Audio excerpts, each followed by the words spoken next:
The final countdown to 2025. Prophecies You Can't Ignore. For thousands of years, seekers, prophets, and visionaries have marked certain moments as turning points, times when humanity's path could shift dramatically. In that sweeping story, 2025 now stands out.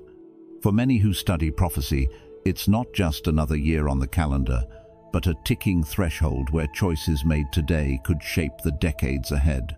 What makes this moment so charged isn't one lone forecast, but a chorus of voices from across time and culture. Ancient scriptures, mystical traditions, and even the quiet wisdom of elders in forgotten corners of the world all whisper similar truths. That chaos often precedes transformation, that when we stray too far from our moral and spiritual roots, life finds ways to bring us back, and that a world out of balance with nature eventually faces a breaking point. Look at today's world economic instability, climate extremes, social divides, and it's easy to see why these old messages feel suddenly urgent. Here on The Journey of Wisdom, we're stepping into this conversation not to fan the flames of fear, but to seek clarity. Are we truly entering the chapter foretold by ancient voices, or simply reading our anxieties into a restless age? The question before us is simple yet profound. Will 2025 become the year the cracks widen, or the year we begin to heal? Whatever the answer, this countdown is a call not to panic, but to prepare, to sharpen our awareness, strengthen our connections, and align our hearts with the wisdom we'll need for whatever lies ahead. Number 1. Biblical signs. In the Olivet Discourse, recorded in Matthew chapter 24, Jesus speaks with piercing clarity from the Mount of Olives, describing unmistakable signposts that would precede the climax of history, the wars and the rumors that spark them, famine sweeping across lands, pestilence claiming lives, the earth shaking beneath our feet, and above all, a rising tide of spiritual deception. Yet, he warns that these are not the end itself, but the beginning of birth pains, a picture of intensifying contractions where events come faster and harder as the hour approaches. His point is unmistakable. These signs will escalate together, not in isolation, and they will test both our discernment and our endurance. External chaos will rise, but so will internal danger, as false teachers and counterfeit saviors step onto the stage. It is less a coded date for the end and more a manual for readiness. Expect the storm, expect moral drift, and above all, stay awake. This echoes the words of Psalm 20, verse 1. May the Lord answer you when you are in distress. May the name of the God of Jacob protect you. Centuries later, the Book of Revelation expands this message through vivid, almost cinematic visions. The four horsemen riders of conquest, war, famine, and death ride, not as isolated disasters, but as forces that work in concert to push nations to the brink. Each rider is a warning that collapse is rarely caused by one single crisis, but by a chain reaction of pressures feeding on each other. And then comes the warning of the mark of the beast, a sobering glimpse at a future where economic participation hinges on allegiance, a reality many today recognize as possible through advancing systems of surveillance, digital currencies, and centralized controls. But even here, God does not leave the story in ruin. Revelation ends with the breathtaking vision of a new heaven and new earth, a place where justice is done, tears are wiped away, and all things are made new. It's both a warning about the corruption of power and an anchor of hope for men determined to finish the race with faith. These truths connect to prophetic timelines that some believe point to 2025 as a threshold year.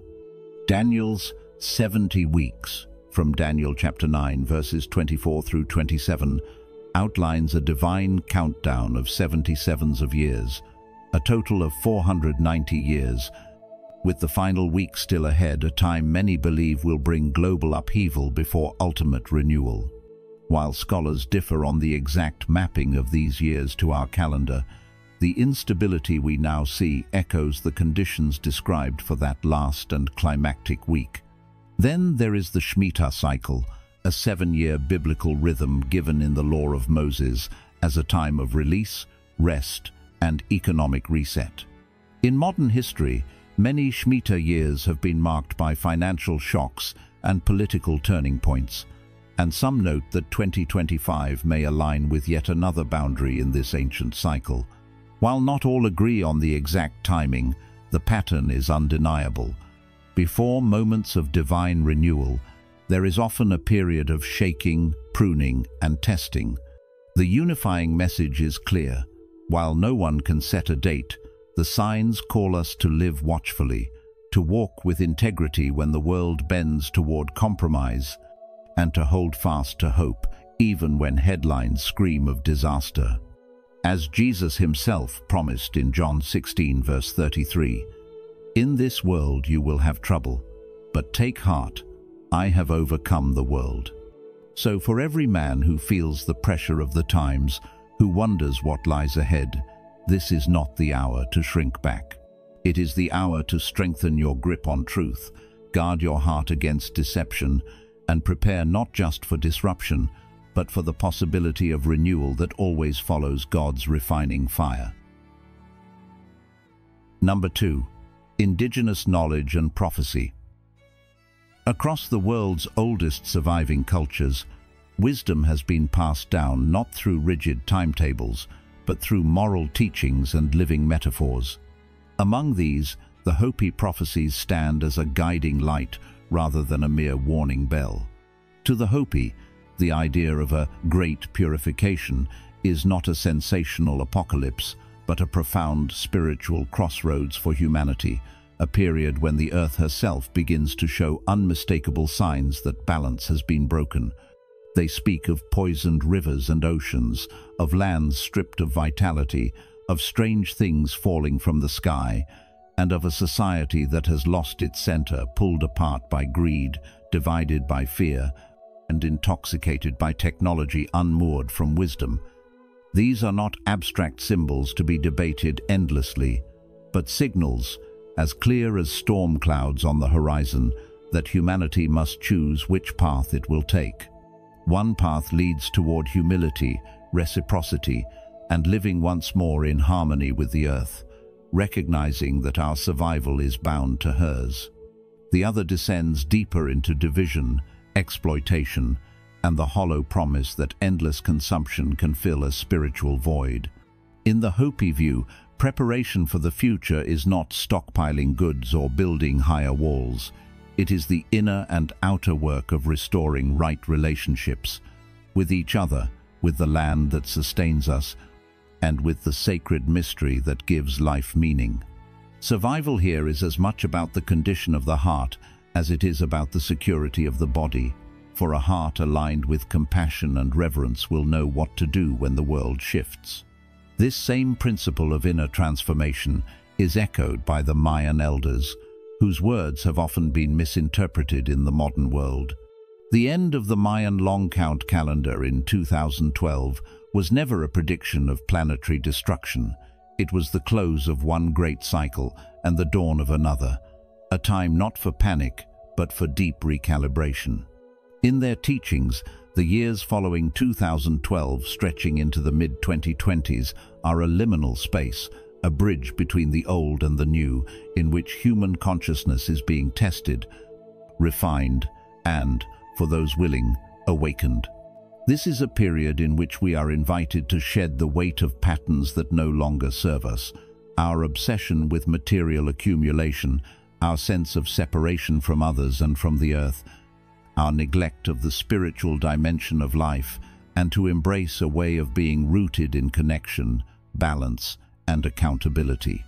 Mayan wisdom calls for the integration of what modern society has often treated as opposites, the balancing of masculine and feminine energies, the weaving together of science and spirituality, and the recognition that reason and intuition are not rivals but allies in understanding reality. It reminds us that to live in reverence for nature, is not a poetic ideal, but a necessary practice honoring the rhythms of the earth, taking only what is needed and giving back in gratitude and care. And perhaps most powerfully, it teaches that each individual carries personal spiritual accountability. Our intentions, words, and actions do not vanish into the void, but shape the collective field we all inhabit. Every choice becomes a stone cast into the waters of our shared future. When we step back and look across the vast tapestry of indigenous traditions, from the deserts of the American Southwest to the jungles of Central America and beyond, certain threads emerge again and again, woven through the prophecies like a shared heartbeat. They remind us that purification always comes before renewal, that times of disruption and challenge are not the end but a cleansing, a release of what is stagnant or corrupt so that healthier patterns can emerge. They show us that ecological balance is inseparable from inner balance. A planet in crisis mirrors the fractures within our collective spirit, and healing must address both if either is to endure. They teach us that responsibility is not an individual burden to be carried in isolation, but a collective vow, a recognition that resilience is built through reciprocity, through caring for one another and for the generations yet to come, and through understanding that every act of stewardship today is a gift to the future. These teachings are not prophecies of inevitable doom. They are invitations to conscious choice. They do not tell us when a cataclysm will occur, but they do tell us how to meet the turning of the age with open eyes, steady hearts, and hands ready to serve the greater good. The decision before us is not abstract. It is lived every day in the ways we treat the earth, in how we resolve conflict, in whether we respond to uncertainty with fear or with disciplined compassion. The Hopi, the Maya, and many other indigenous voices are offering us the same essential message. The countdown we should pay attention to is not marked on a clock, but in the state of our own humanity. The window we stand in now, these final years before 2025, can be an era of deepened division and collapse, or it can be the threshold of renewal and awakening. But this is possible only if we remember that our greatest preparation is not in what we store in our homes, but in what we cultivate in our hearts, our communities, and our relationship with the living world. Number 3. Other ancient texts and Nostradamus. Let's continue this path together, because what we're stepping into now takes us deeper into some of the most intriguing voices from the past, voices that didn't just try to predict the future, but tried to teach us how to meet it. In the Vedic tradition, history isn't a straight line marching forward. It's a great wheel turning through vast cycles of time known as yugas. Each yuga rises and falls in its moral and spiritual quality, and right now, according to the Vedas, we are living in the Kali Yuga, the age of disorder. This is an era where truth is obscured, greed becomes normal, and society drifts away from Dharma, the natural and right order of life. And here's the important part. The end of the Kali Yuga isn't marked by a clean date you can circle on a calendar, but by a period of turbulence, social, environmental, and spiritual upheavals that shake apart what's rotten and make room for something new.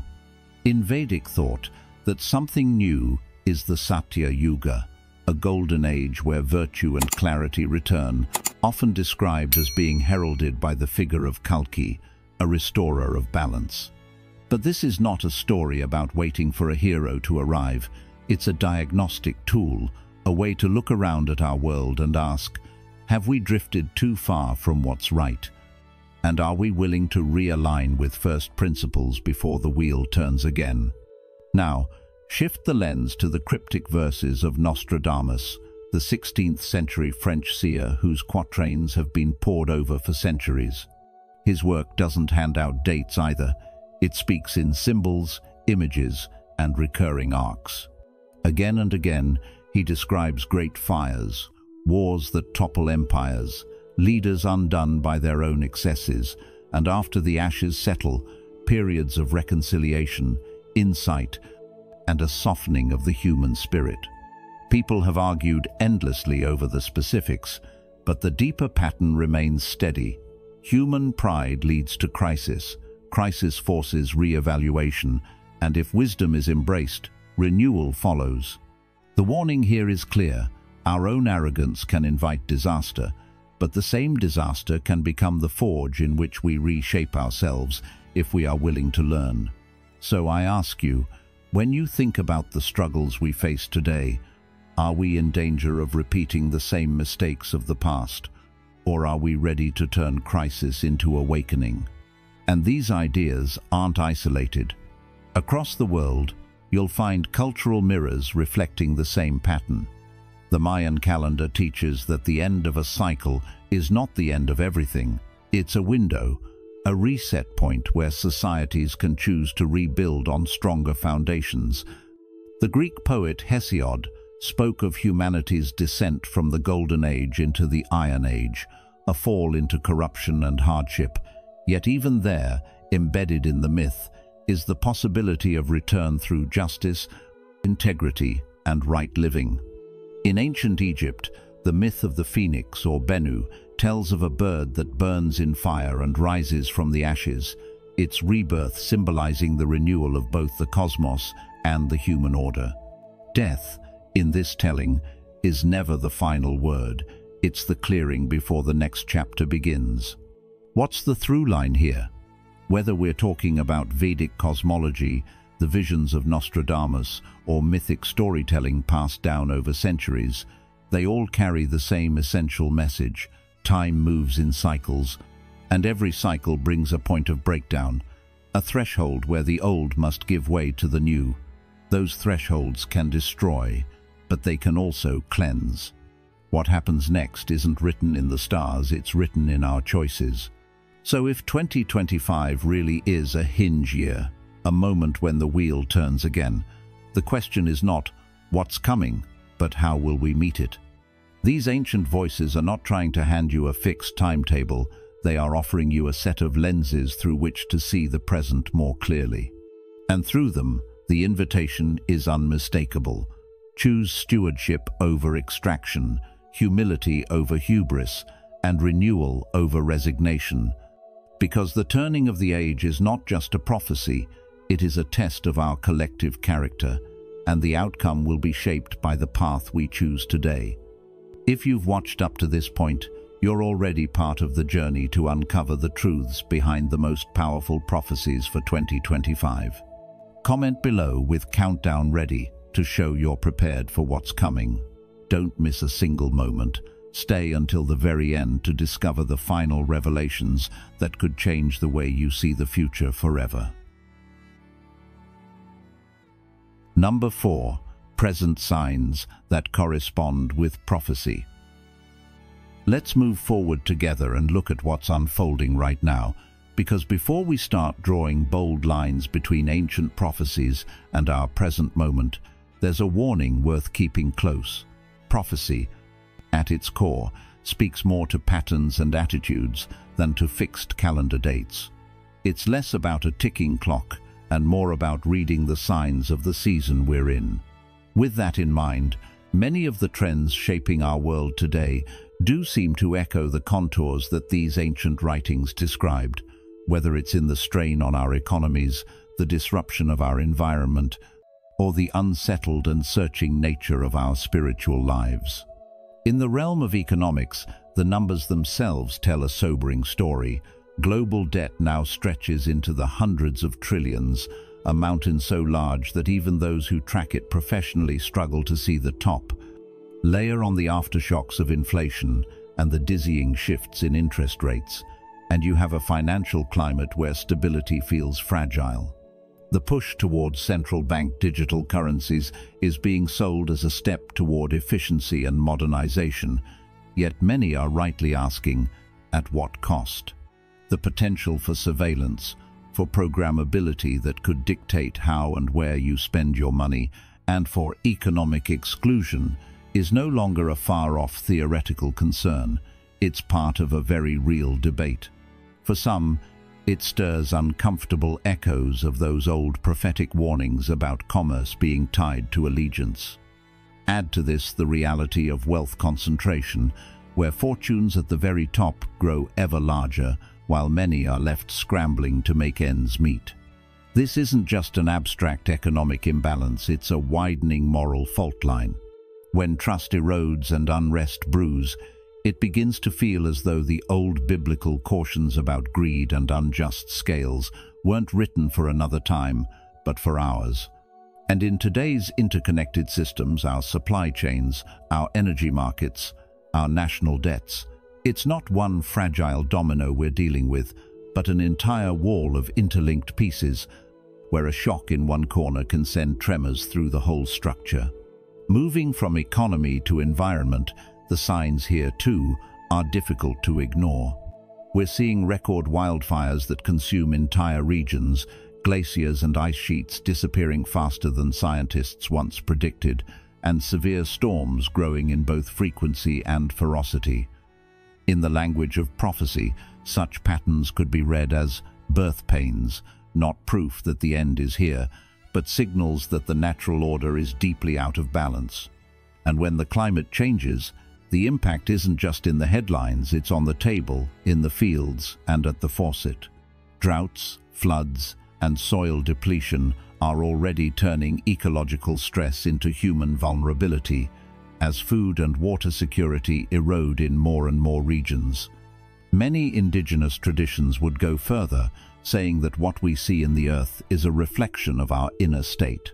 When we live extractively, when we ignore limits and chase short-term gains, the land responds with what the scriptures might call groaning. In that way, the environmental crisis is not only a physical emergency, but a moral and spiritual one, calling us back to reciprocity, restraint, and repair. And then there's the spiritual landscape, which in many ways may be the most complex of all. Across the globe, more and more people are stepping away from institutional religion, yet the hunger for meaning hasn't vanished. It's shifted, seeking expression in prayer, meditation, mindfulness, and a vast array of alternative practices. There is genuine wisdom in some of these paths, but alongside them runs a shadow side. The same digital networks that can spread light can also amplify deception. Charisma, algorithms, and monetized attention often reward not truth, but certainty and spectacle. In that context, the ancient phrase false prophets feels less like an archaic warning and more like an everyday reality. Prophetic traditions across cultures agree on one form of preparedness that matters most in such a climate: discernment. That means learning to test what you hear, to value humility over hype, and to measure any teaching not by how it makes you feel in the moment, but by its fruits. Does it produce love, justice, and integrity in real life?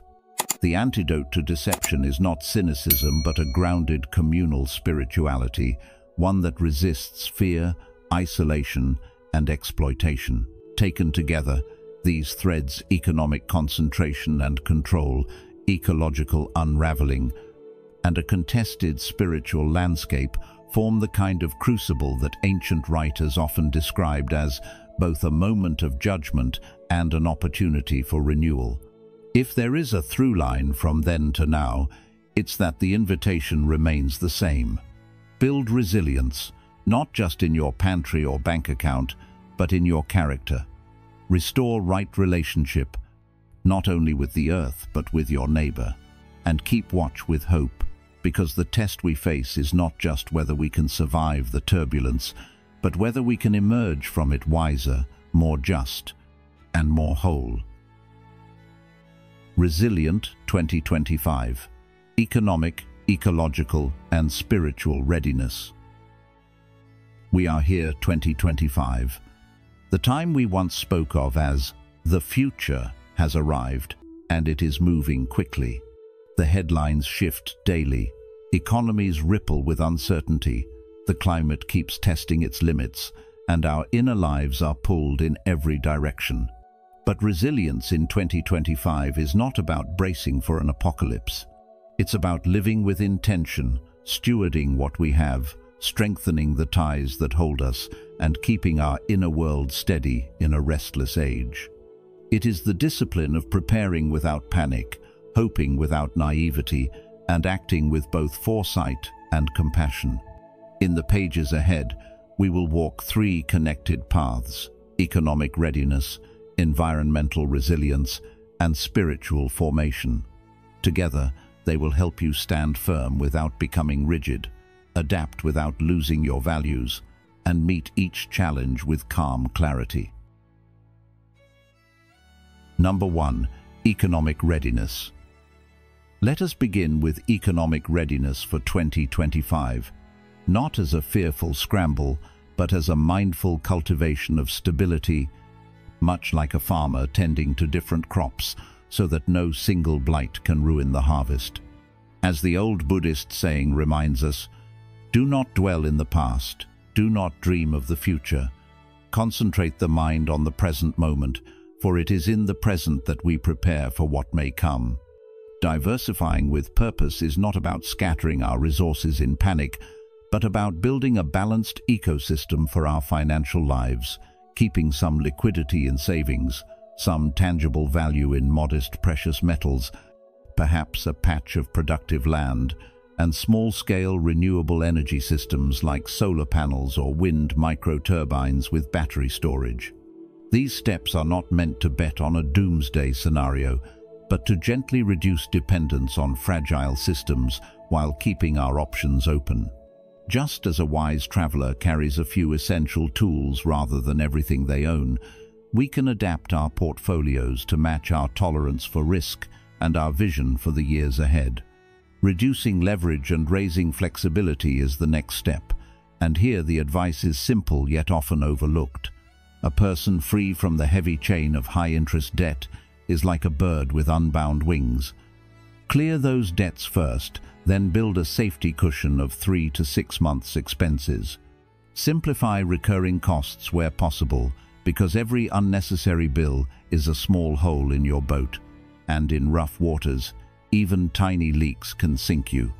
In volatile times, flexibility, not speculation, is your true hedge. Lao Tzu once said, "A tree that is unbending is easily broken." By staying financially nimble, you can bend without breaking when economic winds shift. Strengthening local economics is more than just a pleasant community idea. It's a shield of interdependence in an age of fragile global supply chains. Join or create mutual aid circles, time banks, and tool libraries where resources and skills flow freely. Be part of buy-share repair networks so that one person's surplus or skill fills another's need. Mapping your community's skills, be they medical expertise, mechanical repair, gardening, or childcare, means that when systems stall, the chain of help is already in place. In Buddhist philosophy, the idea of Sangha speaks of the strength of community and collective support. In modern life, it's not only about spiritual fellowship, but about practical resilience. When a storm knocks out power, a neighbor with a generator may help you, and when food prices spike, your small vegetable patch might feed both your family and theirs. This is how resilience grows, not in isolation, but in connection. Finally, harden the basics, because it is often the small cracks that allow the flood in. Keep essential documents backed up both digitally and physically. Practice good cyber hygiene, use password managers, enable multi-factor authentication, and stay alert to online risks. In a world where more of our lives are tied to digital systems, a breach can be as disruptive as a physical disaster. Also, prepare for short-term disruptions with a sensible store of food, essential medicines, and backup communication methods. This is not paranoia. It is simply being a wise caretaker of your well-being. As Shantideva wrote, "If the problem can be solved, why worry? If it cannot be solved, worrying will do you no good." Readiness is the antidote to worry.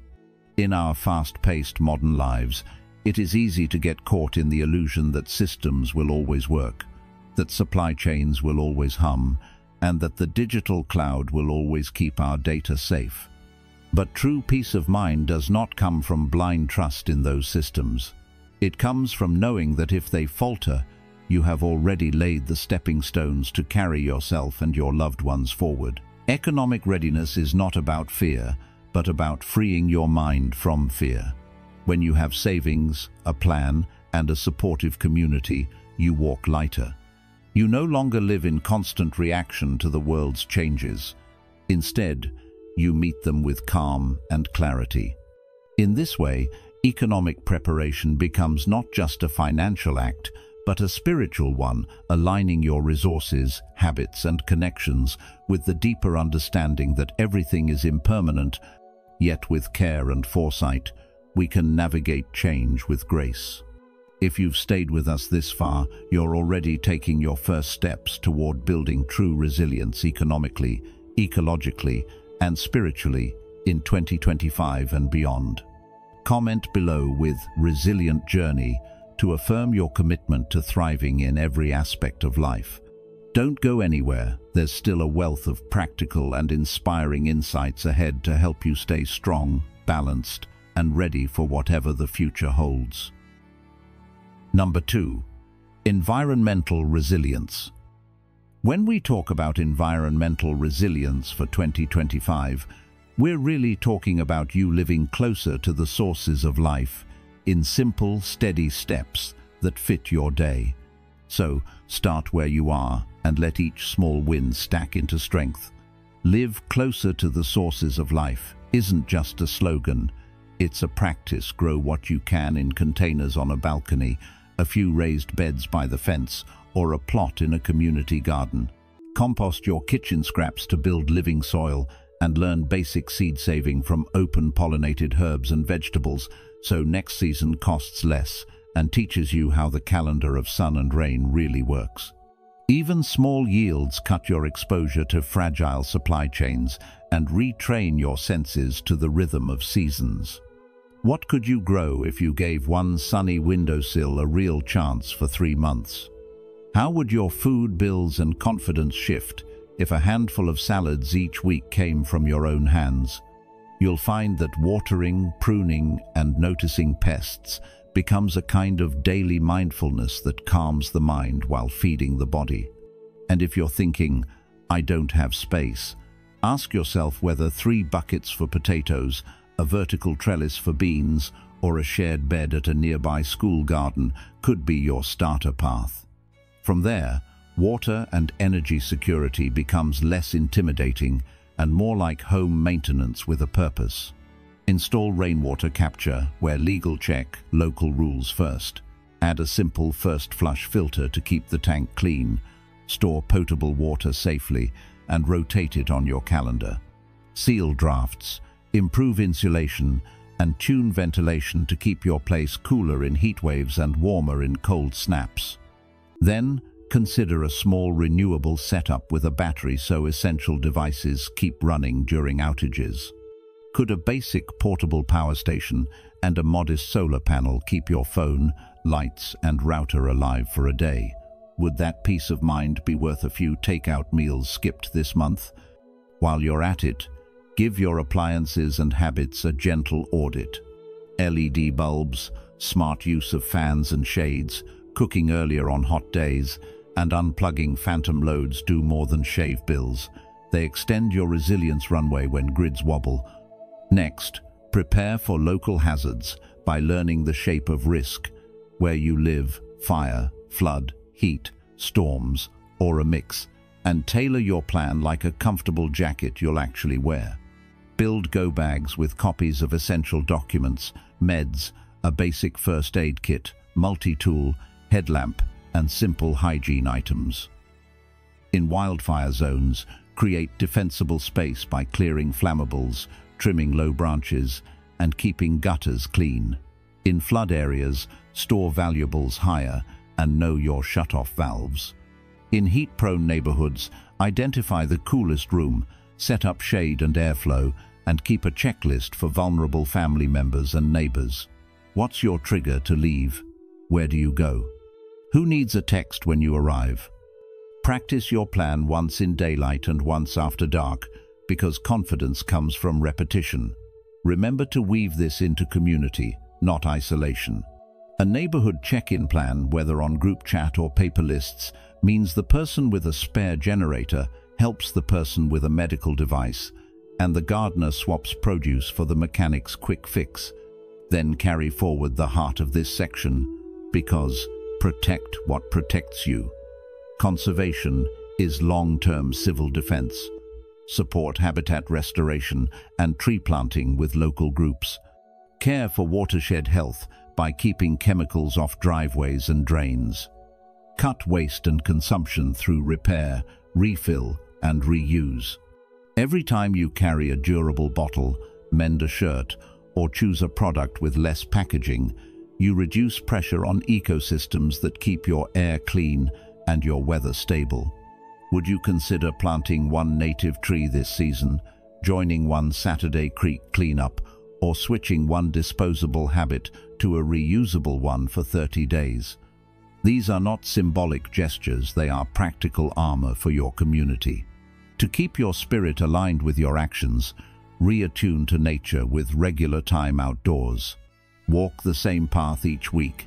Keep a tiny field journal of first blooms, bird calls, and the day's temperature. Sit quietly for 5 minutes and breathe with the trees, because slowing down to notice the living world recalibrates your pace and priorities in a way that is both ecological and spiritual. Number 3. Spiritual formation. When we speak about spiritual formation in preparing for 2025, we are not talking about lofty ideals that sit untouched on a shelf.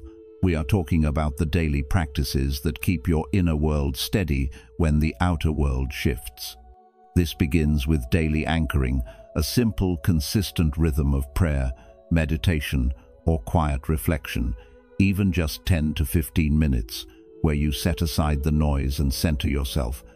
That short time each day is like planting your feet firmly before the winds of life blow. It is where steadiness is built, so that reactivity doesn't control you. Think of it as sharpening your inner compass. Without it, you risk drifting toward whatever fear, outrage, or distraction shouts the loudest. From there, drink from deep wells, meaning go beyond shallow opinions and surface-level trends, and study scripture, respected wisdom texts, or the teachings of great spiritual traditions with guides you trust. The true test of any teaching is its fruit. Does it lead you toward love, justice, humility, and integrity? If it does, it's worth keeping. If it feeds arrogance, division, or greed, it's worth questioning.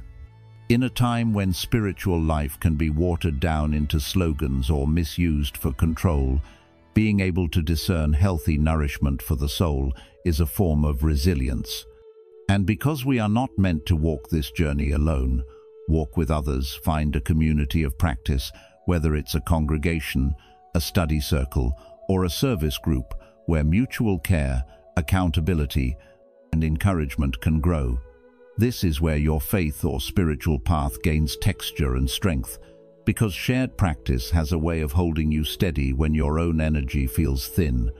At the same time, practice discernment, because the world is full of noise and not all voices are worth following.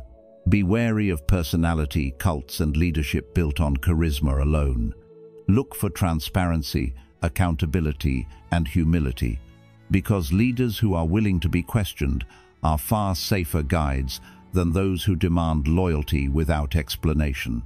Spiritual resilience also calls for action, and that's where service becomes a form of preparation. When you volunteer, share resources, mentor the young, or visit the lonely, you are training your heart to meet crisis without fear or cynicism. Serving others stretches your capacity to love, broadens your perspective, and keeps your heart from closing in on itself when the world feels uncertain. Service is not just about helping others, it's about shaping yourself into someone who can respond to hardship with courage and compassion. This is the through line that ties everything we've been talking about together. Prepare without panic, hope without naivety. The work you do to manage your resources wisely, to care for the earth responsibly, and to deepen your spiritual roots are not separate projects, they reinforce one another. Just as a strong foundation holds a house steady against storms, a life ordered by wisdom, integrity, and love will not only withstand the trials of 2025, but will also become a shelter for others. The truth is, no one knows exactly what the future will bring, but we do know the kind of person we can choose to become before it arrives. And if your inner life is grounded, your values are clear, and your heart is trained in both compassion and discernment, you will not simply survive what comes, you will help shape it for the better.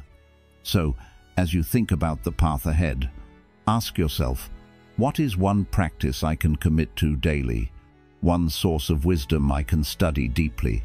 One community I can engage with meaningfully? And one way I can serve consistently? Because when you begin living those answers now, you're not just preparing for a year, you're preparing for a life.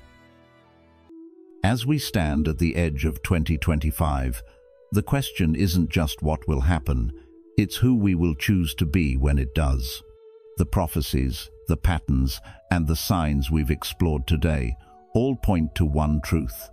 The future is shaped not only by great events, but by the small, steady choices we make each day.